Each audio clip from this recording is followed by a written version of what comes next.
Before we dive in, drop a quick hi in the comments.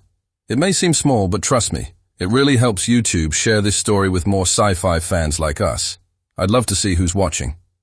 The button made a soft chime. A nutrient block dropped from the dispenser and tumbled into the mud. On the observation deck above, a Druuma child pressed the button again. And again. 3 more blocks fell. The child's silicate body pulsed with amusement as the humans below shuffled toward the food. "Look," the child said to its parent. "They're hungry." The parent barely glanced down. "Don't waste the credits. 1 block is enough." But the child pressed again. 4 more blocks. The humans gathered them, slowly, heads down, movement sluggish. One of them slipped in the mud and fell. The child laughed, a grinding sound like stones rubbing together. The audio guide played on loop. Homo sapiens, origin world, Earth, destroyed. This terminal collection represents the last surviving members of the species. Note their basic tool use and social clustering behaviors. Intelligence rating, 2.3. Researchers initially believed humans possessed rudimentary language, but subsequent studies have confirmed their vocalizations are mimicry only, lacking semantic content.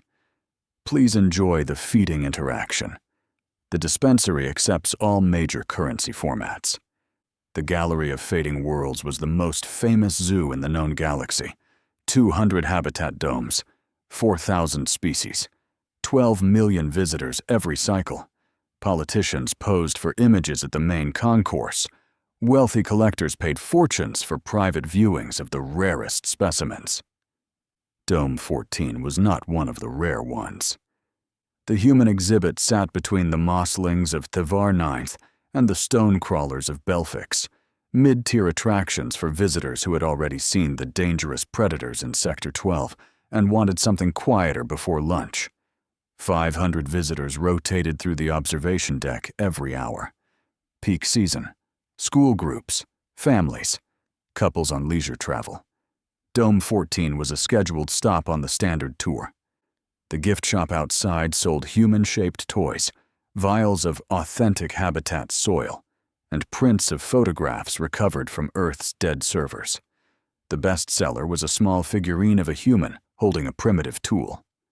The tag read, "They almost made it." A Kethvari officer stood at the barrier, arms crossed over his scaled chest. He watched for 3 minutes, snorted. "Pathetic," he said to his companion.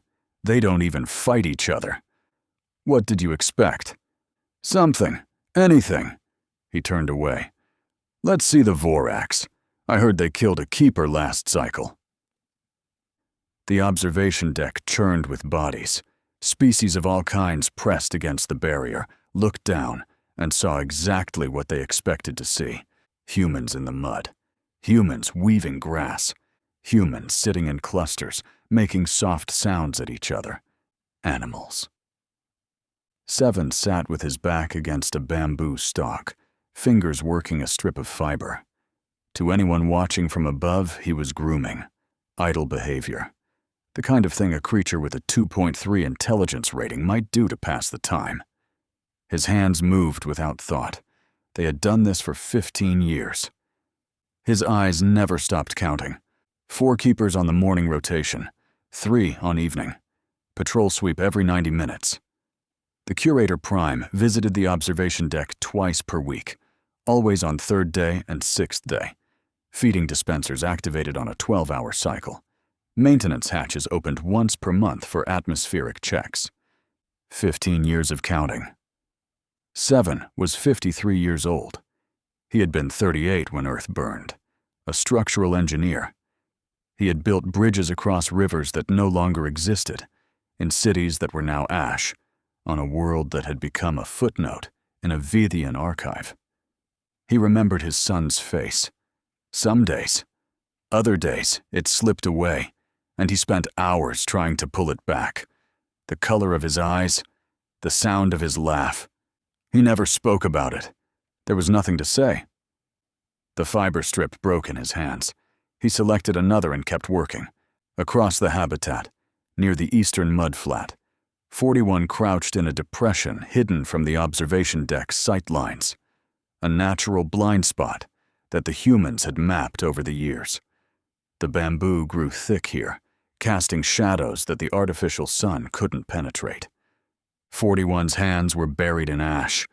Beneath the ash, wrapped in dried leaves, a coal bed smoldered. It had been burning for 6 years. They fed it in shifts. Never let it die.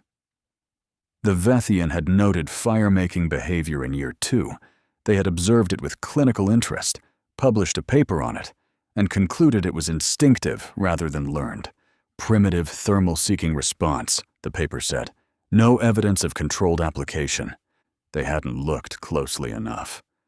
41 checked the coals, added a handful of dried grass, and covered them again. His movements were slow, deliberate. The movements of a man who had learned that patience was the only weapon that couldn't be taken away. He was 59. Former merchant marine.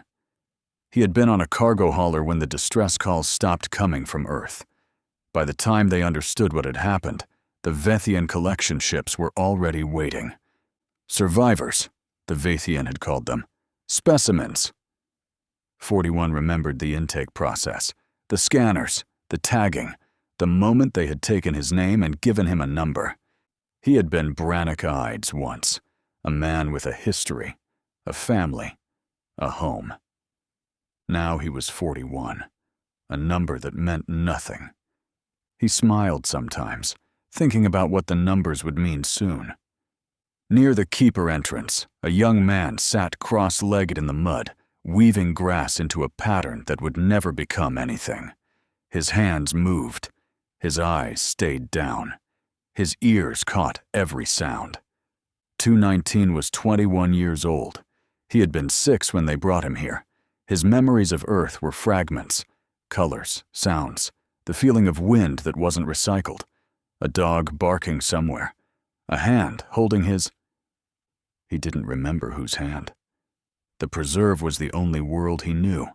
The bamboo groves, the mud, the artificial sky that never quite looked right, the faces above the barrier, staring down, pressing buttons, laughing.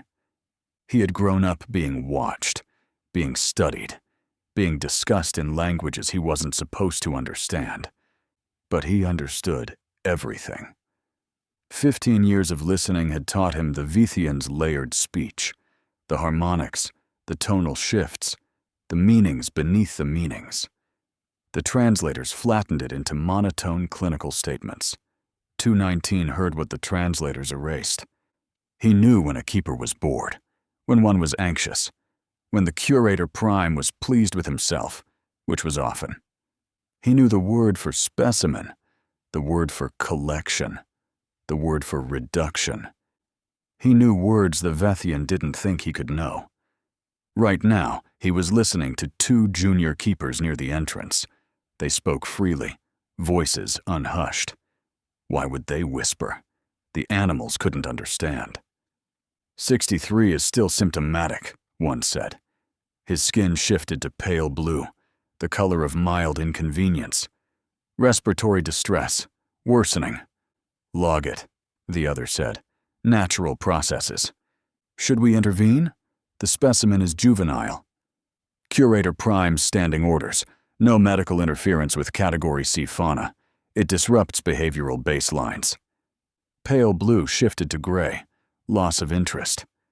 The keepers moved on. 219 kept weaving. His hands didn't shake. He had learned long ago how to keep his body still while his mind screamed. 63 was 8 years old. Born in the preserve, she had never seen a sky that wasn't fake, never breathed air that wasn't recycled, never known a world where she wasn't property. She had a cough that wouldn't stop, and the keepers had just decided to let her die. The artificial sun moved across the dome in its programmed arc. Morning became midday. Midday became afternoon. 7 watched from his position near the North Grove. He saw the keepers pass by 63's cluster 3 times, 3 times they looked at their tablets, made notes, and walked away. He saw the child's mother holding her, rocking her, making sounds that the Vethian would classify as social distress vocalization. He saw 63's breathing grow shallow. The visitors above pressed their buttons. Nutrient blocks fell. Some of the humans shuffled over to collect them. Performance. The eternal performance. A Yanari tourist paused at the barrier. Slim, pale, large, dark eyes. It stared down at the habitat for a long moment. Its companion tugged at its arm. "Come on, this one's depressing." "Something feels wrong," the Yanari said. "They're just animals. Let's go." The Yanari lingered a moment longer, then turned away. 7 noted it, filed it. The Yanari were telepathically sensitive. They avoided Dome 14, said it felt wrong. They were the only ones who noticed. By late afternoon, 63 stopped coughing. By evening, she stopped breathing. Her mother's wail cut through the habitat, a raw, broken sound that made the other humans stop what they were doing, made them turn, made them watch. On the observation deck, a few visitors glanced down. One of them activated the audio guide, trying to identify the behavior. "Distress vocalization," the guide explained. "Common in social species following loss of offspring. Note the clustering response of nearby specimens. This behavior typically subsides within 2 to 4 hours. 7 stood motionless in the North Grove. His hands had stopped working the fiber. His jaw was tight. 15 years of watching children born in cages, watching them grow up behind barriers, watching them get sick, get hurt, get taken away for study. No new humans were ever coming. When one died, the total only went down. 63 made 212. 212 humans who had died in the preserve since Earth fell. Old age, illness, accidents. The ones who simply stopped eating. 212 deaths, and the keepers had taken notes on every single one. Night fell in Dome 14. The artificial sun dimmed to a pale glow, simulating moonlight. The observation deck emptied. The visitors went to their hotels, their ships, their comfortable lives. The humans remained. 219 moved through the shadows, following paths he had memorized years ago, routes that avoided the keeper sensors, angles that stayed out of the observation deck's sight lines. He found 7 in the North Grove, standing near the oldest bamboo stand, waiting. "What did you hear?" 7 asked. 219's voice was low, barely a whisper. "The Curator Prime came, after the child died." He spoke to the senior keeper. "And?" "Administrative order, from station governance. They're reducing the collection." 7 didn't move, reducing. 300 to 200. 100 specimens to be terminated. The Curator Prime has 7 days to make his selection. Silence. The bamboo creaked overhead. Somewhere in the habitat, a human was still crying. The sound carried in the artificial night. "Selection criteria?" 7 asked. "Age, health, compliance scores." He said he'll start with the elderly, then the unproductive. 7 closed his eyes. The elderly. That meant 41 would be first on their list. Then 12, who had taught the children to count. Then 87, who remembered songs from Earth that no one else remembered. The unproductive. That meant anyone who couldn't perform for the visitors. Anyone who had stopped pretending. 100 of them, marked for termination, because the collection had exceeded sustainable parameters.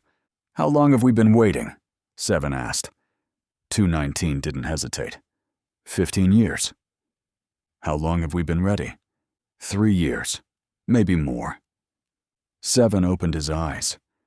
He looked up at the barrier above them, where the visitors watched during the day, where the keepers observed, where the Vethian had decided, over and over, that humans were animals incapable of language, planning, or revenge. "Find 41, 7 said. "Bring him here." 219 was already moving. 20 minutes later, the three of them stood in the grove. The coal bed smoldered nearby, its heat barely visible in the darkness. 41 listened to 219's report. His face didn't change. When it was done, he looked at 7. "Timeline?" 7 days. Less if we move before they're ready. "The barriers?" 219 knows 3 weak points. The maintenance hatch that leads to Sector 4 hasn't been properly sealed in 2 years. We can force it. 41 nodded slowly. "Weapons?" 47 spears, 18 clubs, cordage for snares, fire. That's not enough for 300. "It's not," 7 agreed. "But it's enough for a first wave. We take the keepers. We take their tools. We arm more." 41 was quiet for a moment. The coals crackled behind him. The sound of a fire kept burning in secret. "The others?" he asked. "We tell them tonight. The ones we trust. The ones who are ready." 7 paused. "Not everyone will come." "I know. Some of them have children. Some of them are too old. Some of them have been broken for so long, they can't imagine anything else." 41 looked at him. "But the ones who come, they'll fight?" "They'll fight."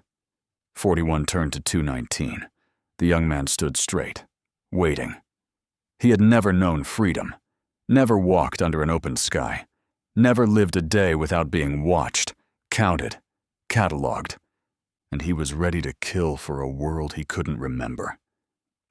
"The keepers," 41 said. "When we take them, you understand what that means?" "Yes. There's no going back. Once we move, we either get out or we die." "I know." 41 held his gaze for a long moment. Then he nodded. "Good." 7 stepped forward. The 3 of them stood in a circle, in the shadow of the bamboo, in a habitat built to hold them forever. 15 years, 7 said. "They've watched us, studied us, decided what we are." He looked toward the east, where 63's body still lay, waiting to be collected by the keepers for disposal. "They think we're animals." He turned back to the others. "It's time to show them what animals do when you corner them." The coals burned red in the darkness. By morning, everything would change. Morning came to Dome 14 the way it always did. The artificial sun brightened in programmed increments. The bamboo cast long shadows across the mud. The stream recycled itself in an endless loop. The keepers came for 63 at first light. 2 of them, junior staff. They brought a containment bag and a hovering transport pod, standard equipment for specimen disposal.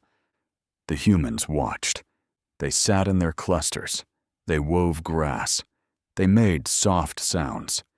They did exactly what animals with a 2.3 intelligence rating were supposed to do. The keepers didn't notice that the clusters had shifted overnight, that certain humans were positioned closer to the pathways, that hands rested near patches of mud that looked undisturbed but weren't. The first keeper knelt beside 63's body. His skin flickered pale green. Routine task, minor interest. He activated his tablet, logging time of death, probable cause, specimen number.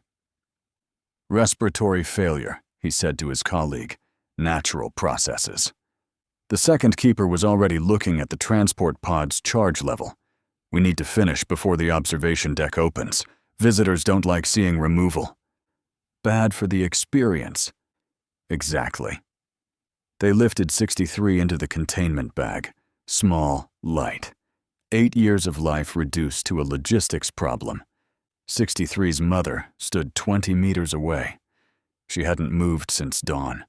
Her face was empty. Her hands hung at her sides. The keepers didn't look at her. Why would they?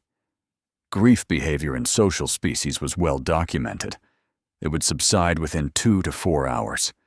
The audio guide said so. They sealed the bag, loaded the pod, walked toward the keeper entrance. 7 watched from the North Grove. His fingers worked a strip of fiber. His eyes tracked every step. The keepers passed within 3 meters of 41. They didn't see his hands buried in the mud, resting on a fire-hardened spear. They passed within 5 meters of 219. They didn't hear his breathing slow, didn't notice his weight shift forward onto the balls of his feet. They reached the entrance. The airlock cycled. They were gone.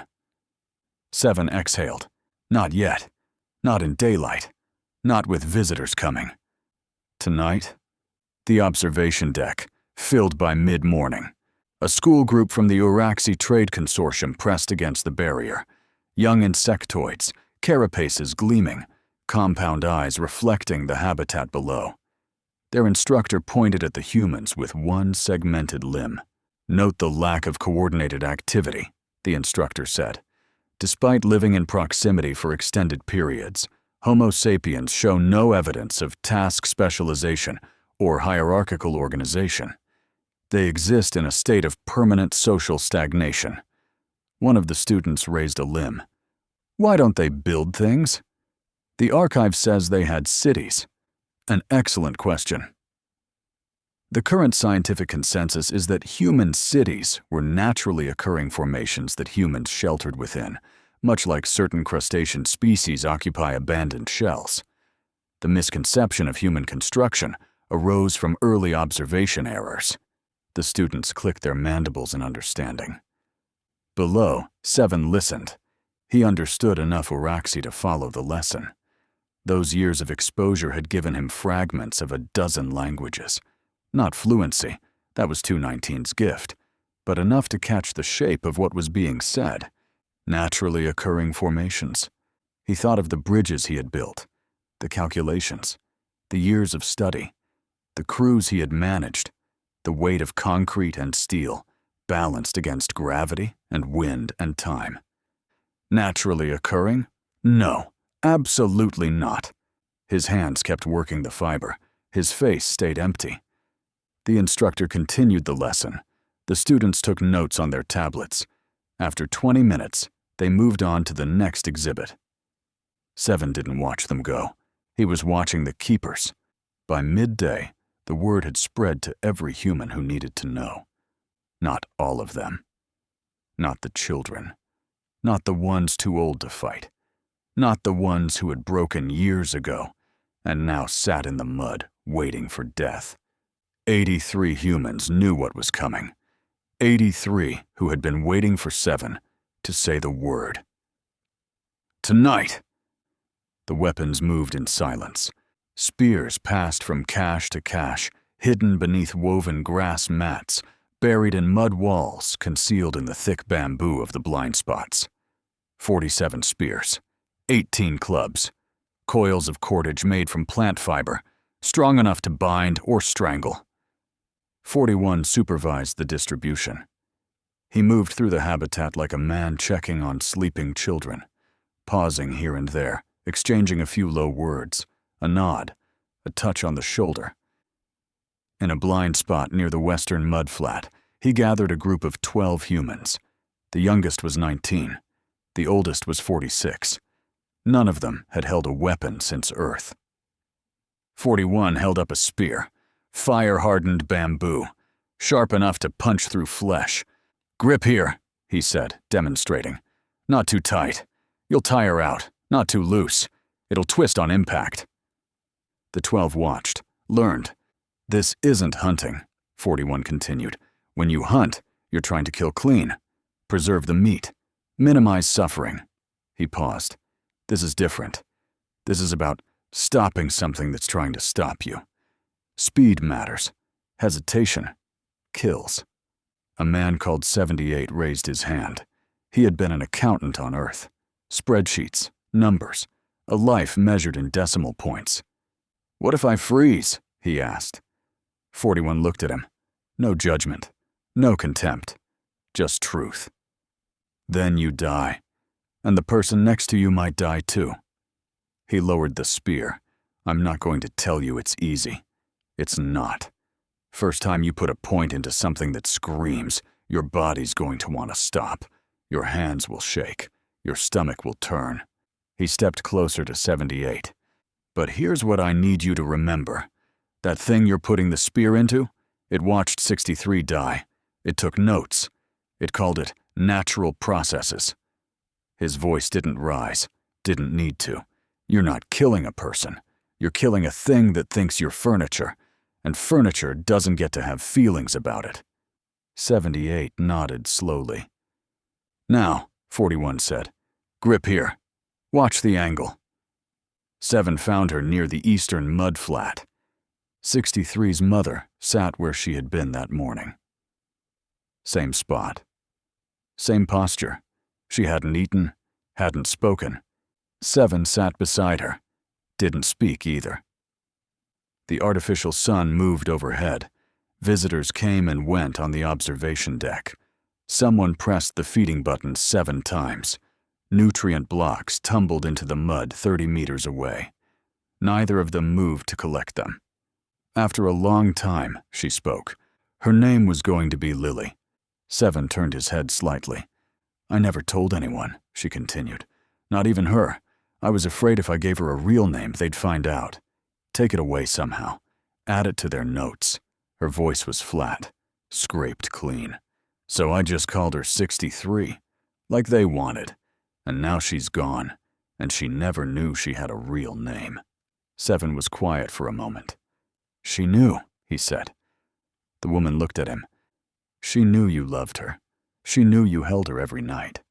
She knew you fought for extra rations when she was hungry. She knew you stood between her and the keepers when they came too close. He paused. Names are just sounds. She knew what mattered. The woman's eyes glistened. She didn't cry. She was past crying. Tonight? She asked. Tonight. She reached into the mud beside her, pulled out a stake. Fire-hardened bamboo. Sharp as hate. Her name was Lily, she said, and I'm going to make them remember it. Night fell. The artificial sun dimmed. The observation deck emptied. The last visitors filed out through the main concourse, chattering about dinner plans and which exhibits to see tomorrow. Dome 14 went quiet, but not still. In the shadows, humans moved. They flowed through the habitat like water through cracks, following paths mapped over 15 years. Paths the keepers had never seen. Paths that existed in the blind spots, in the gaps between sensors, in the places where the Vithian had never thought to look. 7 stood at the North Grove, 41 beside him.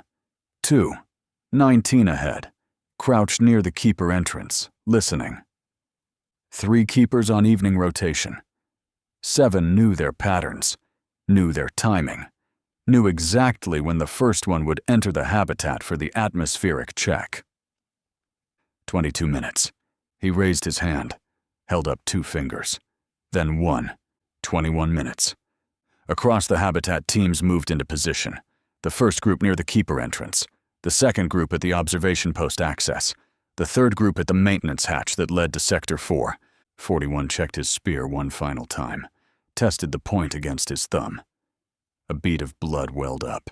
He wiped it on his leg. Never thought I'd miss the taste of real coffee so much. 41 almost smiled. Funny what you think about at the end. This isn't the end, 7 said. No. 41 looked at him. This is the part where we find out what we're made of.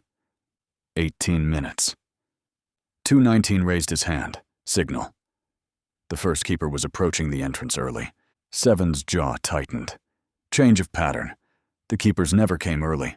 15 years of routine. And now, tonight, they changed. Didn't matter. He gave the signal. 3 short gestures. Attack positions. The humans moved. The first keeper entered Dome 14 at exactly the wrong moment. He was young. Junior staff. 3 months on the job. He had taken the position because it was easy duty. The human exhibit was boring, but safe. Good place to build seniority before transferring to something more interesting. He stepped through the airlock, tablet in hand, already thinking about the atmospheric readings he needed to log. He didn't see 219. The young man rose from the shadows like something that had always been there. Silent. Fast. The bamboo stake punched through the keeper's throat before he could make a sound. The Vethian's skin flashed bright red. Pain. Terror. His forearms spasmed, reaching for something. The alarm. A weapon. Anything. His tablet clattered to the ground. 219 twisted the stake, pulled it free. The keeper collapsed. His skin cycled through colors. Red, orange, yellow, gray. Then nothing. Dead. 219 stood over the body. His hands were steady. His breathing was controlled. He had never killed anything before. He thought he would feel something. Horror. Guilt.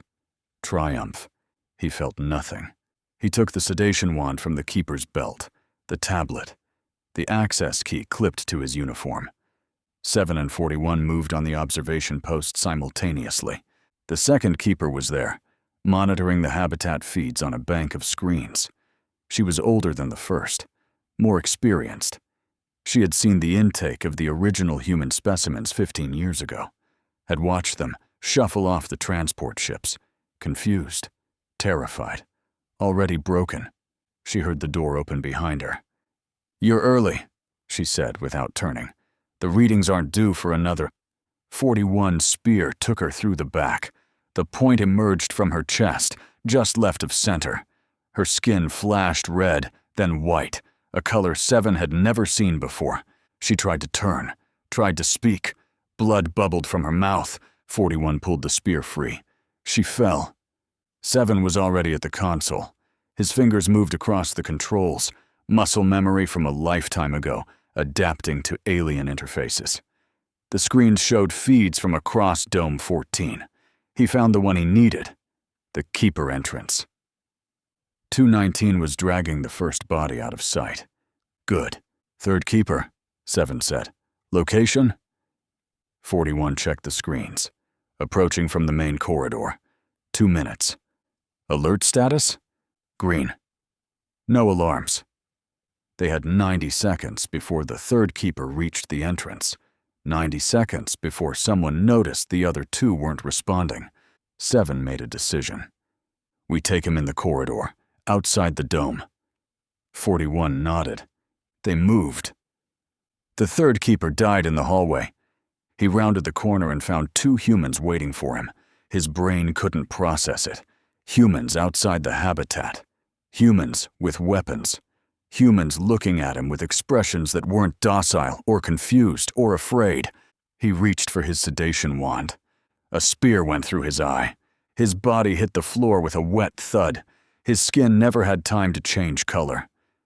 7 pulled the spear free, wiped it on the keeper's uniform, took the wand, the tablet, the keys. 3 keepers down.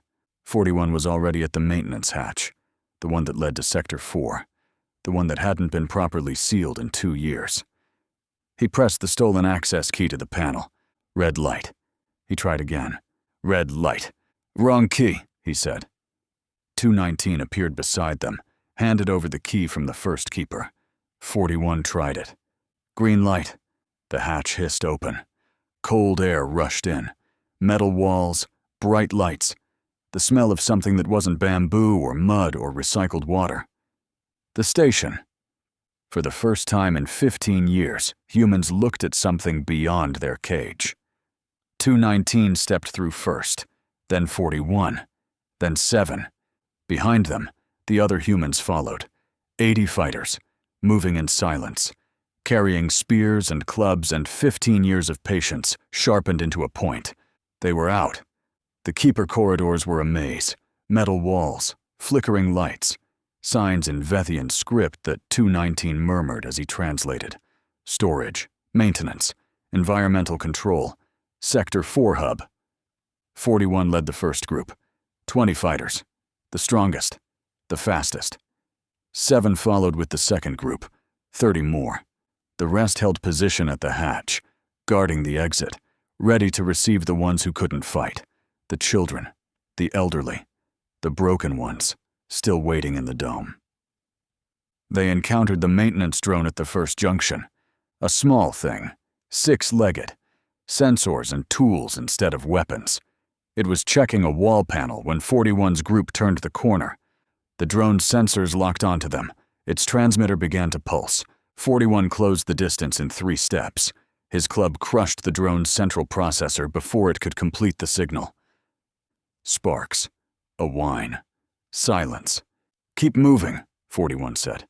They found the supply room 2 corridors later. The door wasn't locked. Why would it be? This section was behind the exhibits, accessible only to staff. No one expected intruders. Inside. Tools. Metal tools. 41 stepped through the door and stopped. For a moment, he just stood there, looking at the racks of equipment lining the walls. Plasma cutters, welding torches, pry bars, diagnostic instruments with edges sharp enough to cut. A long time since he had held real metal. He picked up a plasma cutter, felt the weight, found the activation switch. A blade of superheated plasma hummed to life, casting blue light across his face. "This changes things," he said. 7 nodded. "Arm everyone who can carry." The humans spread through the supply room, hands that had known only bamboo and mud, now closed around steel and alloy. Weapons meant for cutting conduit and welding hull plates became something else entirely. They took everything they could carry. 3 minutes. Then the alarm started. Curator Prime Yevelith was in his office when the alert reached him. He had been reviewing the selection criteria for the population reduction, a tedious task, but necessary. Sustainable parameters had to be maintained. The collection had to be preserved, in appropriate numbers. His tablet chimed. He glanced at it. Dome 14. Keeper unresponsive. Atmospheric check overdue. He sighed. Probably a technical malfunction. The junior staff were unreliable. He would have to file another complaint with station administration. He tapped the response icon. Dome 14 Keeper, report status. Silence. He tried again. Keeper 2, respond. Silence. His skin shifted to pale yellow, mild concern. He activated the habitat feeds. The screens showed Dome 14 in night mode, humans clustered in their sleeping areas, everything normal. Except, he leaned closer. The clusters were wrong, too small. He ran a quick count. 216 specimens visible. There should be 299. His skin flashed orange. Alarm. He activated the station-wide security channel. Security. This is Curator Prime Yevelith. I have a potential anomaly in Sector 6, requesting immediate status check on Dome 14 Keeper staff. The response came 30 seconds later. Curator Prime, security shows all Dome 14 access points sealed. No breaches detected. Then where are my keepers? Pause. Checking internal sensors now. Stand by. Yevelith waited. His skin cycled through shades of orange and yellow. Something was wrong. He could feel it. The security officer's voice returned. Flat. Confused. Curator Prime, we're showing movement in the Sector 4 Keeper corridors. Multiple contacts. Unidentified. What kind of movement? Unknown. The signatures don't match any staff profiles. A pause. They don't match any species profiles. Yevelith's skin went red. Lock down Sector 4. Send a response team. Now. Sir, Sector 4 is a maintenance zone. We don't have protocols for... Send them! He cut the channel, pulled up the Sector 4 corridor feeds. For a long moment, he didn't understand what he was seeing. Humans. Humans in the corridors. Humans carrying weapons. His mind rejected it. Impossible. The specimens were Category C fauna, intelligence rating 2.3. They couldn't plan, couldn't coordinate, couldn't. On the screen, a human raised a plasma cutter and sliced through a security drone. Yevelith's skin went white. The security team arrived 4 minutes later. 2 officers. Standard response for an equipment malfunction. They were armed with pulse weapons. Standard sidearms for station security. They had never used them on a living target. They walked into the Sector 4 junction expecting a technical problem. They found 41's group waiting, 20 fighters already in position. The first officer died before he understood what was happening. A spear through the chest. He fell backward, pulse weapon discharging into the ceiling. The second officer fired. The pulse beam hit a human called 94. The man's body jerked, convulsed, collapsed, dead before he hit the ground. 41 was already moving. The plasma cutter hummed. Blue light flashed. The security officer's head hit the floor 3 seconds before his body did. Silence. 7 knelt beside 94, checked for a pulse, found nothing. 94 had been 40 years old, a teacher on Earth, history and literature. He had volunteered for the front line because he said the young ones needed to survive more than he did. 7 closed the man's eyes. First blood, 41 said quietly. Theirs and ours. 7 stood, and not the last. He looked at the security officers' bodies, at the pulse weapons on the floor. Real weapons now, not bamboo, not plasma cutters. He picked one up, checked the charge. Full. They know, he said. The whole station knows. As if in answer, the lights in the corridor flickered. A new alarm began to sound. Deeper, more urgent. A voice echoed through the station's speakers. Vethian. 219 translated in real time. Attention all personnel. Security alert. Hostile fauna breach in Sector 4. Category upgraded to active threat. Armed response authorized. All civilians proceed to designated safe zones. Hostile fauna. They still couldn't say it. Still couldn't call them what they were. 7 looked at his people. 82 fighters now, armed with spears, clubs, plasma cutters, and 2 pulse weapons. The path to the communication array was still ahead, the docking bay beyond that. And now the entire station was hunting them. We move, 7 said. Fast. Together. We stop for nothing. They moved. Behind them, 94's body lay in the corridor. The first human to die free in 15 years. He wouldn't be the last. The corridor lights flickered red.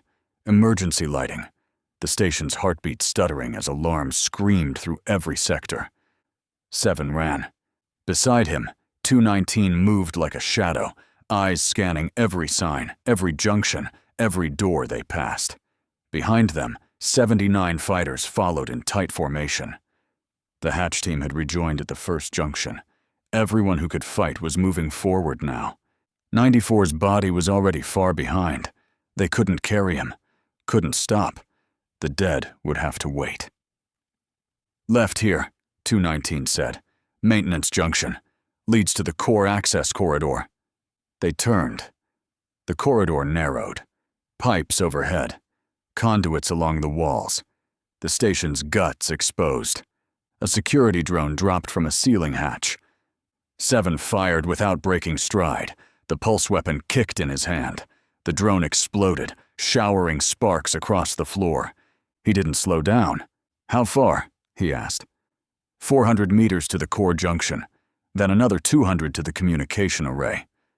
600 meters. On Earth, 7 could have walked it in 5 minutes. Here, with security teams converging from every direction, it might as well have been 600 kilometers. They encountered the first patrol at the next junction. 3 Vethian officers, armed with pulse rifles. They were setting up a portable barricade when the humans came around the corner. For a moment, everyone froze. The Vethian had been briefed on the threat. Hostile fauna, armed, dangerous. But briefings were words. This was something else. Humans pouring out of the darkness, faces hard, weapons raised, moving with a coordination that wasn't supposed to exist. The lead officer's skin flashed orange, fear. 41 hit them before they could fire. His plasma cutter carved through the first officer's rifle, then the officer himself. Blue light. A scream that cut off wet.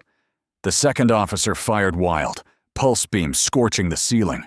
A human called 162 went down, chest smoking. 7 shot the second officer. 219 took the third with a spear through the throat. They kept moving. The core junction was 4 corridors, converging into a single wide passage, the main artery of the station. Every critical system connected through here. Administration, security headquarters, communication array, docking bays.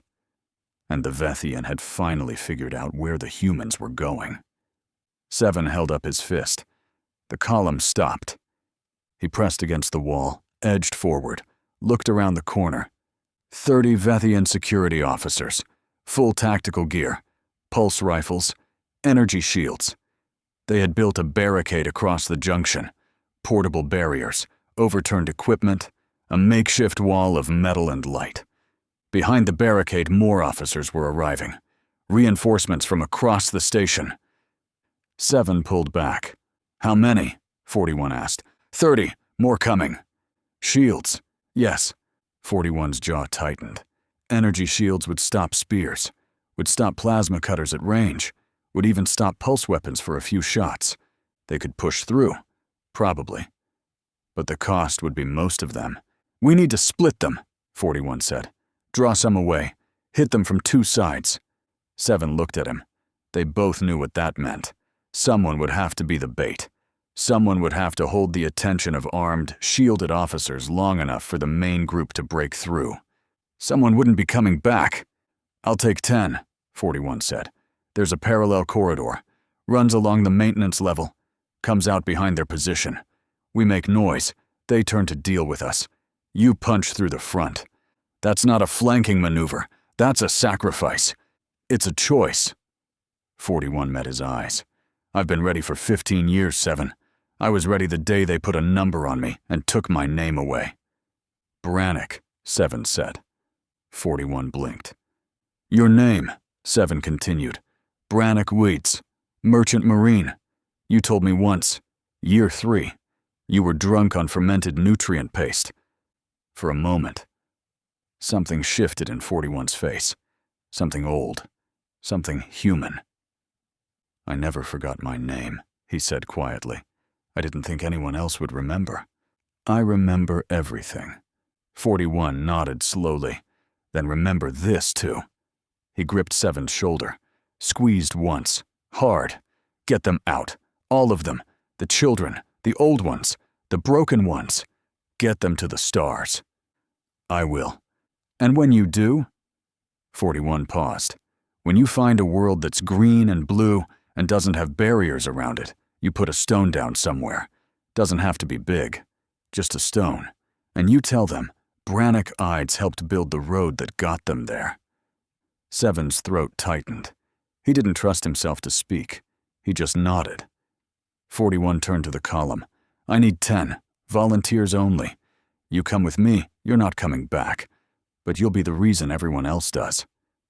Silence. Then hands went up. 1, 3, 7, 12. 41 picked 10, the fastest, the ones with the steadiest hands.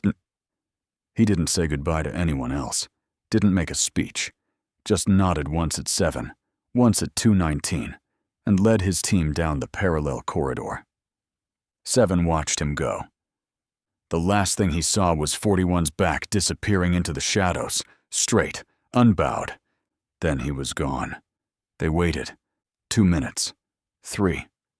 The barricade held. The Vethian officers talked among themselves, skin flickering between colors.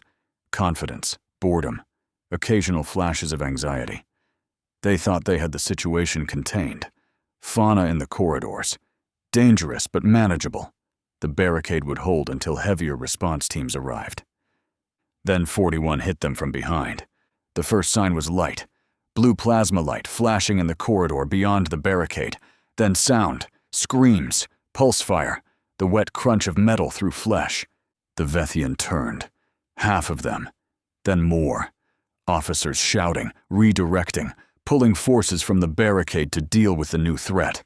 7 didn't wait. "Now," he said. 70 humans surged forward. They hit the barricade like a wave. Pulse fire streaked toward them. 3 humans went down, 4, but the rest kept coming, pouring over the barriers, through the gaps, around the shields. 7 fired as he ran. 1 shot. 2. An officer's shield flickered and died.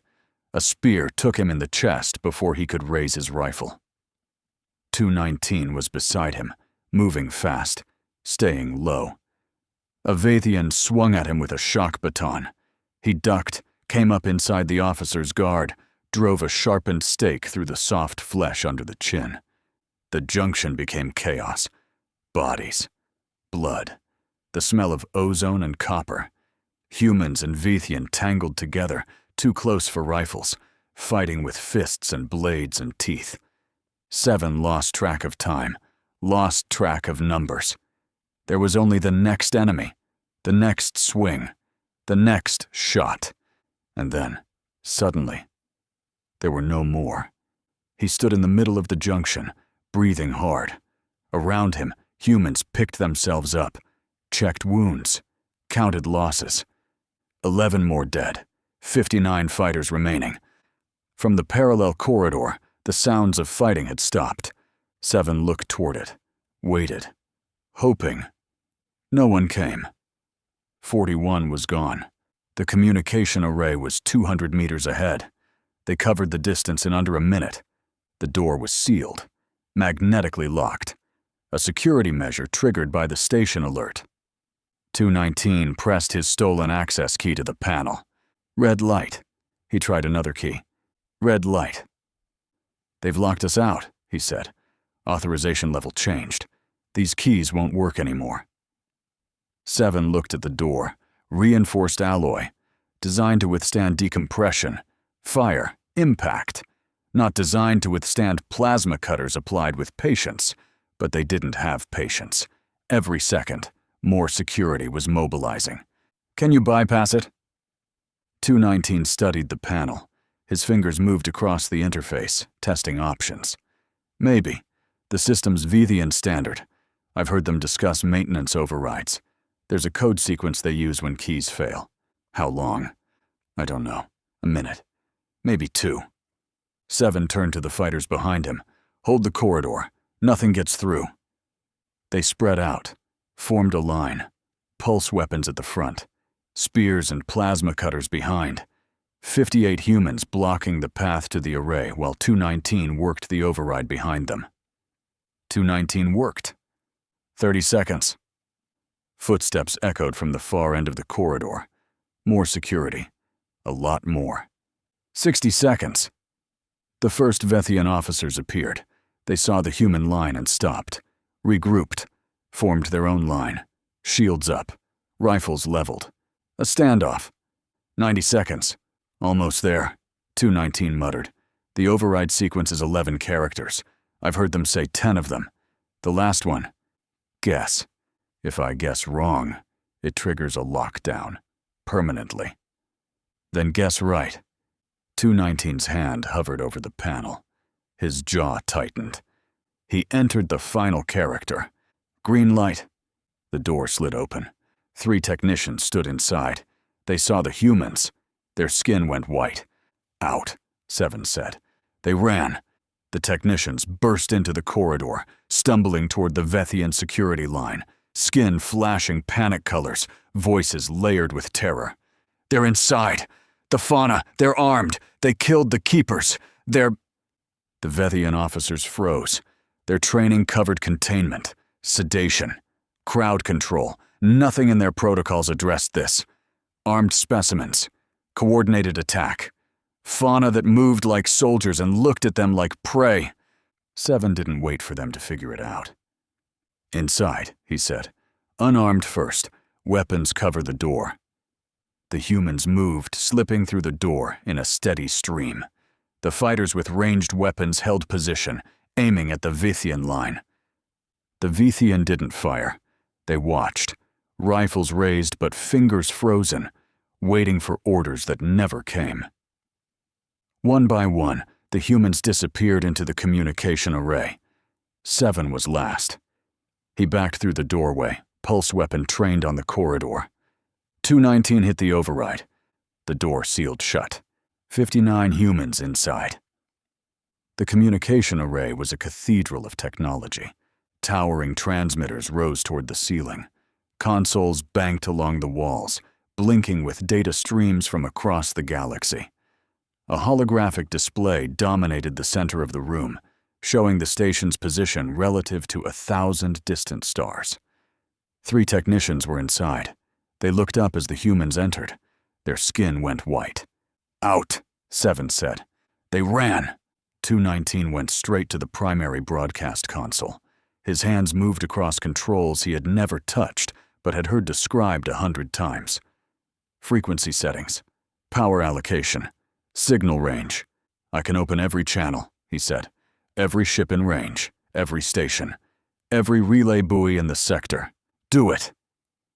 219's fingers moved fast. The console hummed. Lights shifted from amber to green. "You're live," he said. "The galaxy is listening." 7 stepped to the console, looked at the blinking indicator that meant his voice would travel across the stars. For 15 years, humans had been silent. Specimens, exhibits, things that made sounds without meaning. Now they would hear meaning. 7 pressed the transmit key. "This is 7. Human, formerly of Earth." His voice was steady. No rage, no tremor, just truth.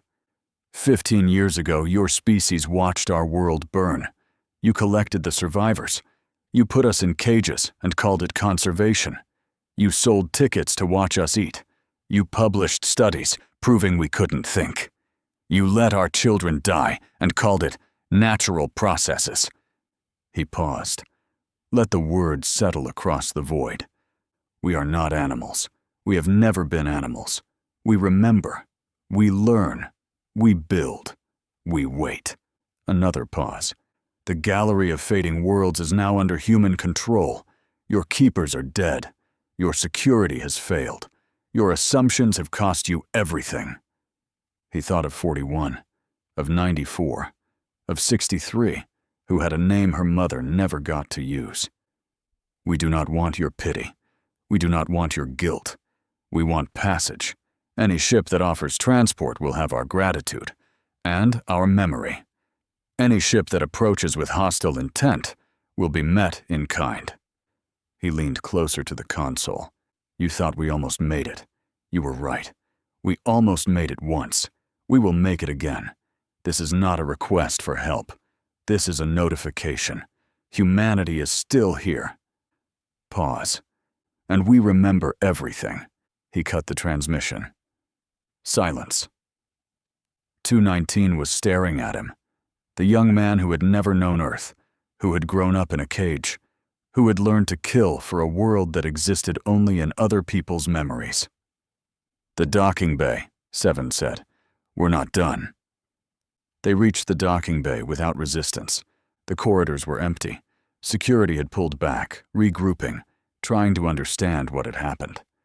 The broadcast was still echoing through the station's speakers. Someone had put it on loop, whether by accident or design. The bay was cavernous. A dozen ships of various sizes sat on landing pads, cargo shuttles, personal transports, a Vethian diplomatic vessel with elegant curves. 7 pointed at a mid-sized cargo shuttle. That one. Enough room for everyone. 219 ran ahead to check the systems. The remaining fighters secured the bay exits. 7 turned to a woman called 15. Take 20. Go back for the others. The children. The elderly. Everyone who stayed in the dome. The station is in chaos. No one will stop you. 15 nodded. She was 35, had been a nurse on Earth. She had killed 3 Vethian officers in the junction fight. We'll bring them all, she said. She gathered her team and disappeared into the corridors. 7 waited. The bay was quiet. The hum of ship systems, the distant wail of alarms, the echo of his own broadcast still playing. Then footsteps. Single set, coming from the main entrance. 7 raised his pulse weapon. Curator Prime Yevelith walked into the docking bay. He was alone, unarmed. His skin cycled through colors 7 had never seen. Pale violet, deep gray, a sickly yellow-green. Confusion. Grief. something that might have been despair. He stopped 10 meters from Seven. "Why?" he asked. His voice was quiet, broken. Seven didn't lower the weapon. "Why what? Why would you do this?" Yevlith's forearms hung limp at his sides. "We preserved you. We saved your species from extinction. We gave you shelter, food, safety. We documented your culture, your biology, your history. We ensured your memory would survive even after the last of you died. We were protecting you." Seven let him finish. "And the child?" he asked. Yevlith blinked. "Child?" 63, 8 years old, born in your preserve, respiratory infection, treatable. You let her die." "That was..." Yevlith's skin flickered. "Population management requires..." "Her name was Lily." Yevlith stopped. "Her mother named her Lily," Seven said. "She never told her. She was afraid you would take it away. Add it to your notes. Document it like everything else." He stepped closer. "She died, never knowing she had a real name. And your keepers stood there and called it natural processes. I didn't..." Yevlith's skin went pale. "I was following protocols, sustainable parameters. The collection had to be maintained at optimal..." "She wasn't a collection. She was a child. You don't understand. Your species was extinct. Without us, we would have died free." Seven raised the pulse weapon. Yevlith's skin went white. Pure terror. "You can't! I'm unarmed. This isn't..." "Justice?" Seven fired. The Curator Prime fell. His body hit the deck with a soft thump. His skin cycled through one final sequence of colors: red, orange, yellow, gray, and then went still. Seven stood over him. He waited to feel something. Triumph, satisfaction, peace. He felt nothing. They came in waves. First, the retrieval team returned. 15 at the front, 20 fighters with her, leading a column of humans through the corridors, children clutching the hands of adults, the elderly leaning on younger shoulders, the broken ones walking for the first time in years because the cage was finally open. Seven watched them board. When the last human crossed the ramp, he counted again. 275. Not everyone who had escaped. Not everyone who had fought. But everyone who was still alive. Once, they had been 1 through 300. Inventory. Designations. Now the numbers meant something else, a census of survival, a record of who had made it out. The cargo shuttle's engines hummed to life. 219 sat at the helm, hands moving across controls he was learning in real time. He had never flown anything. But he had watched, listened, absorbed. He would figure it out, he always did. Seven was the last to board. He paused at the airlock, looking back at the docking bay, at Yevlith's body on the deck, at the station beyond, the gallery of fading worlds. Smoke curled through distant corridors. Sector 4. A fuel line ruptured during the fighting. Secondary explosions rippled through the station. The gallery was burning. Seven sealed the airlock. "Go," he said. The shuttle lifted, cleared the bay, slipped into open space. Through the viewport, the station shrank, just another point of light among the stars. Seven watched until it vanished. Then he sat beside 219. "Where do we go?" the young man asked. Seven looked out at the stars. Thousands of them. Millions. Suns warming worlds that had heard the broadcast. "Anywhere," he said. "Everywhere." He paused. "We have time now." The ship flew on. Behind them, the past burned. Ahead, the universe waited. 275 humans. The last of Earth. Survivors. Builders. Free. Seven closed his eyes. He had work to do. 41 stone was already waiting to be placed. Hey there, space human. I'm really curious about your thoughts on this video. Drop a quick comment and let me know what's on your mind. Or just say hi if you prefer. Either way, I'd love to hear from you. Also, Remember to check the pinned comment. Trust me, it's worth a look. Oh, and one last thing. I've chosen another video for you to watch. Just click the card here, or here if you want the whole playlist. See you there.